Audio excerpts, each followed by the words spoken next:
Aurobindo pharma Polepally ఎస్ఎస్ఎడ్లో ఉన్నది. అక్కడ వాళ్ళు పొల్యూటెడ్ నీళ్లు వదులుతున్నారు. ఆ నీళ్లు వదలొద్దు, వదిలితే ఫ్యాక్టరీని కాలబెడతా అని చెప్పి కూడా ఒక స్టేట్మెంట్ ఇవ్వడం జరిగింది. దాని తర్వాత అసెంబ్లీలో కూడా మాట్లాడినాను, పొల్యూషన్ బోర్డు యాక్షన్ తీసుకోని. కానీ ఇప్పటివరకు ఏం యాక్షన్ తీసుకోలేదు. ఏమో పొల్యూషన్ బోర్డు వాళ్ళిద్దరు ఒకటైనరో, రైతుల గురించి పట్టించుకోరో అర్థమవుతలేదు. ఒక ఎమ్మెల్యేగా నా నియోజకవర్గంలో రైతులకి అన్యాయం జరిగితే ఊరుకునేది లేదని చెప్పి కూడా నేను ఎన్నోసార్లు చెప్పినాను. ఇంకా ఓపిక లేదు నాకు. ఇంకా పొల్యూషన్ బోర్డులో కంప్లైంట్ ఇచ్చుకుంటా, స్టేట్మెంట్ ఇచ్చుకుంటా, ఇంకా నాకు ఓపిక లేదు.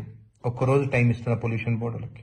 ఇప్పుడు వీడియోలు కూడా మీకు పంపిస్తాను, నీళ్ళు ఎట్లా వదులుతున్నారో. యాక్షన్ తీసుకోకుంటే సండే నాడు 11ంటికి నేనే అరబిందో ఫ్యాక్టరీ ముందుకు పోయి ఇంకా ఫ్యాక్టరీని కాలబెడతాను. మీరు యాక్షన్ అన్నా తీసుకుంటారా, నేను ఫ్యాక్టరీని అన్నా కాలబెట్టాలా అనేది మీరు నిర్ణయించాలి. పొల్యూషన్ బోర్డు అరబిందో యజమాన్యం కూడా చెప్తున్నాను, ఇంకా చాలు. 1000 కోట్లు సంపాదిస్తున్నారు, లక్షల కోట్లు సంపాదిస్తున్నారు.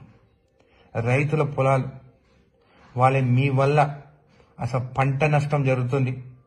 అక్కడ ముద్రెడ్డిపల్లి చెరువులో చేపలు కూడా చచ్చిపోతున్నాయి. ఎన్నిసార్లు చెప్పినా కానీ మీరు పట్టించుకుంటలేరు. మీ డెడ్ లైన్ సండే 11 o'clock.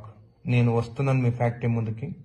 మీరు ఈ ఒక్కరోజు లోపల సరిదిద్దుకుంటే మంచిది, లేకుంటే కాలబెట్టేది మాత్రం గ్యారెంటీ.